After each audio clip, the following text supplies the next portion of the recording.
this weekend podcast that we're not doing this week. Jesus doesn't think you're a freak, or if he does, he thinks you're a freak in a good way. Trust me, you two, I know what normal talk is. Do you mark the Academy Awards on your calendar each year? Are the Emmys and the Grammys and the Golden Globes must-see TV for you? If so, you are going to love our show today. Hey everyone, Adam Holz here, your host of the Plugged In Show, focused on the family's weekly conversation about entertainment, pop culture, and technology. Thanks for joining us today. Well, it's January. In fact, it's almost the end of January, if you can believe that. I don't know about you, but I'm still writing 2022 on my checks. So hopefully you all have gotten further. I know. I'm old, whatever. Anyway, that means we're in this time of long, cold, dark days. Also award shows, right? I mean, they're sort of the sole points of light in a bleak entertainment landscape. Well, about a decade and a half ago, we decided we wanted in on the action at Plugged In. So we dreamed up this thing we call the Plugged In Movie Awards. After all, we review movies, but we do it from a totally different perspective from everybody else. And so the list of things that we come up with that we think might be worth your while are pretty different. So each January, we nominate movies in 4 categories: best movies for kids, for teens, for adults, and best Christian movie. And we do 5 entries in each category for a total of 20 films we think might be worth considering for your family. And a bit later in this podcast, we're going to tell you not only how you can read what our picks are, but how you can vote for the one in each category that you think deserves a win. They can be the Academy. Right. They get to be the Academy. Exactly.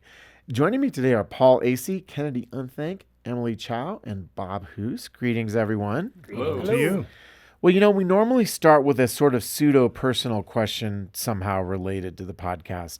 We're not doing that today. Well, We just don't have time. Because we don't have time. It's all personal, too. And I've got a personal question at the end. So we're just going to kind of move it around a little bit. Cool. Well, as you probably already know, we spend a lot of time at Plugged In working hard to give you everything you and your family need to make the best decisions possible when it comes to entertainment. And you know what? There's a lot of stuff out there that some of it kind of colors a little bit outside the lines. And some of it we review and we're like, yeah, no, that's just, it's too far out there. It's just out of bounds. And one of the things I love about this job, and it really is a privilege in this job, is to occasionally stumble across things that go the other direction, that are really nice films that don't have disclaimers like, well, it would be a really good movie except for this, and this. And the Plugged In Movie Awards are our annual opportunity to kind of let you know what some of those movies are. Now, frankly, some of those are big movies that you've heard of, but each year, and this year is no exception, we also have some movies that my guess is the vast majority of you listening today have never heard of. And maybe we can give you an opportunity to get something on your radar that was a pleasant surprise for us last year. So here's how we're going to do things today. I'm going to have each member of our team read off the nominees in each of our 4 categories. And next week on our blog, we'll have a corresponding blog entry for each category where you can get a longer summary, if you'd like, for each of these movies, as well as a link to the original review.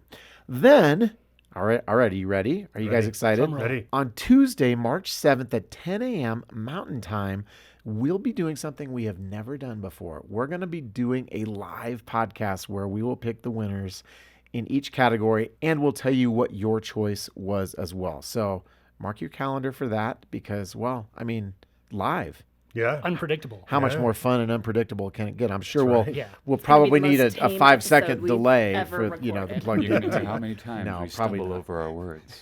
Bob, tell us about our nominees for best movies for kids. Kids. Okay. Yep. We've got Puss in Boots, The Last Wish, Marcel the Shell with Shoes On, The Railway Children, which I know at least one of us around this table has seen. The Bad Guys. I thought you were going to say, I know at least one of us was one of those. Well, that may be the case too. The Bad Guys and Disenchanted. Disenchanted. Okay, so those are our 5 nominees for best movies for kids. Mr. AC, teens. Yes, sir. Teens. What are our 5 nominees for best teen movie? Let me tell you what they are. I'm asking you to. Please. And of course, it would be the very first one out of the gate is Guillermo del Toro's Pinocchio. Very nicely done. Not the Disney version, not the Disney Plus no. version of Pinocchio, but No. but Del Toro's version of Pinocchio. Slumberland, Black Panther, Wakanda Forever, Till, that's a movie, Till, Till. correct, and Catherine Called Birdie. All right. Emily, what about adults? What are we recommending for adults this year in the Plugged In Movie Award nominations? So we have Top Gun Maverick, 13 Lives, Mrs. Harris Goes to Paris, Cyrano, and The Batman. The Batman. I like it. I like the dramatic interpretation of of these movie titles. Well, I think that I haven't little actually note. seen The Batman, and I wasn't sure if he copied the Christian Bale, I'm the Batman, or not, so I didn't want to, Go overboard. Yeah. right. All right, Kennedy, bring us home with best Christian movies. Yes, so the holiest movies of the year are I Heard the Bells, Father Stew Reborn, Family Camp, Strong Fathers, Strong Daughters, and Paul's Promise. Not my promise. Which is not actually about you at all. No, It's not about just me at all. purely coincidental. If there was a movie about me, it would be super boring.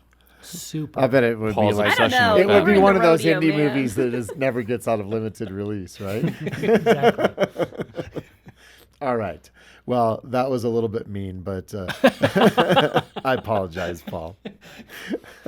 Well, before we dive into the specifics of what we've nominated, I thought people might love just sort of a peek behind the curtain on our process for how do we pick these movies? Yeah. What does that look like? Because it's it's an interesting process. So let's talk about that. Well, cudgels and fistfights. Yeah. That's We right out of almost the had that gates. happen this year. We didn't really we? did. Well, we do. And it almost happens every year, right? There is always spirited discussion, shall we Which say? is good. Which is a very Christian way of saying we argue We argue. Pound the table. pound the Fight for table. the In movie brotherhood. we want. in brotherhood. And we talk a lot.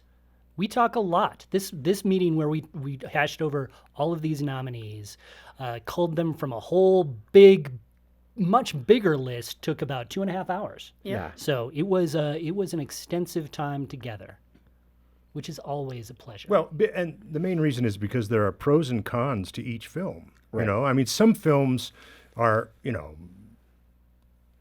completely content free, and they're easier to accept in our list. But the majority of films, let's face it, the majority of films out there that we see within the course of a year have some sort of content issues that we have to wrestle with a little bit.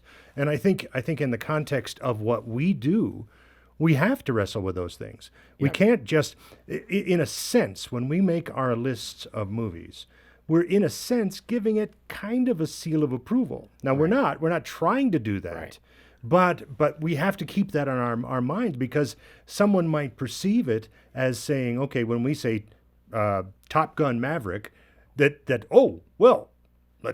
get the family and go see this. No. But before they think about, well, what are some of the content issues that are in that film? Yeah, that's exactly right. And I think I used the word recommended earlier, but these aren't even quite recommendations. This is a list of movies that we think for your family might be worth considering, but not considering blindly as, go see them. Yeah, I think the content concerns in these movies are navigable based on the category that they're in. That's so, another one that we have on the list is kind of strange, Father Stew Reborn. It's like, is it navigable for Christians when you consider the fact that this movie, when it was originally released, it was just called Father Stew, and it had, upwards of 200 F-bombs?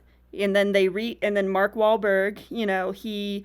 I'm not sure exactly what the story is there. You guys know better than I do, but when they re-released it, they cut out 200 plus F words. Yep. And, that's completely a faith decision, not just a random, I wonder, Yep.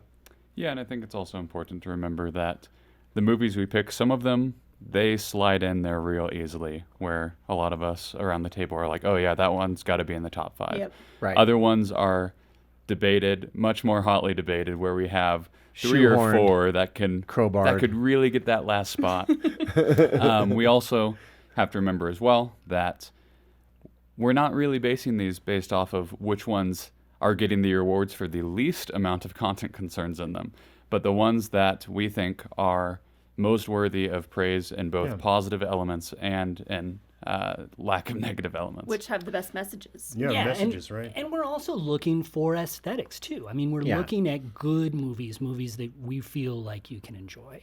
Because Again, you can have a great message in a lousy movie.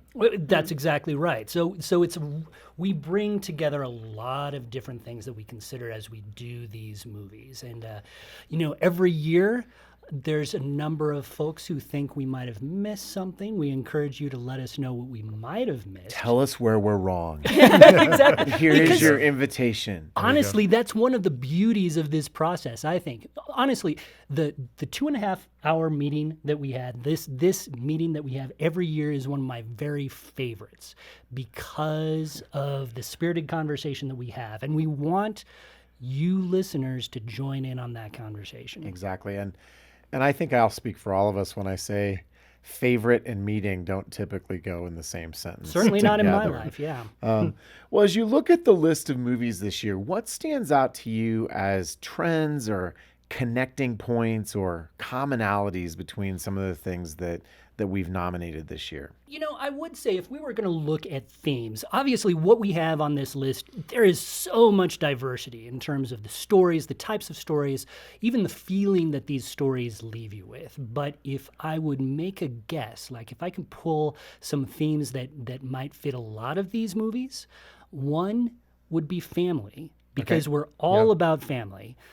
2, there's a surprising number of movies here that deal with loss or with grief. Yeah. And I find that is also very interesting. Oftentimes, these movies go hand in hand. When I'm looking at Pinocchio, when I'm looking at Till, when I'm looking at Black Panther, all of those movies in just the teens category, they deal with grief, they deal deeply with family. And I find that kind of interesting.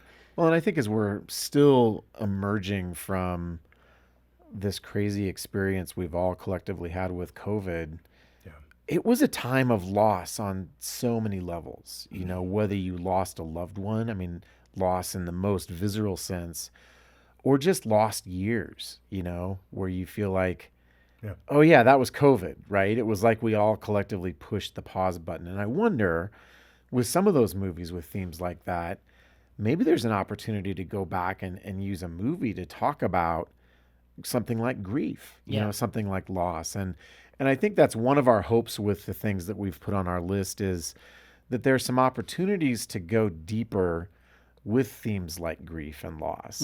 Even though we might not automatically get to Friday night and say, I want a good grief movie tonight. No, Right. no, but the fact is that good drama and good comedy too, that helps you connect with emotional aspects of things, emotional aspects of your life, and that really is the hallmark of a good film, something that draws you in and makes you think. And I think that those are a common tie in all of these films. Yeah. Well, speaking of common ties in films, I think it's safe to say that some of the nominees on our lists are going to be familiar to everybody. I mean, you probably would need to be living off the grid permanently to not know about Top Gun Maverick. I mean, maybe you haven't seen it, but you at least know, oh yeah, Tom Cruise is back in a fighter jet again, blowing things up. And everybody loved it because they threw like $1 billion at it. Black Panther Wakanda Forever is another one that, that was a huge movie. But what are some of the films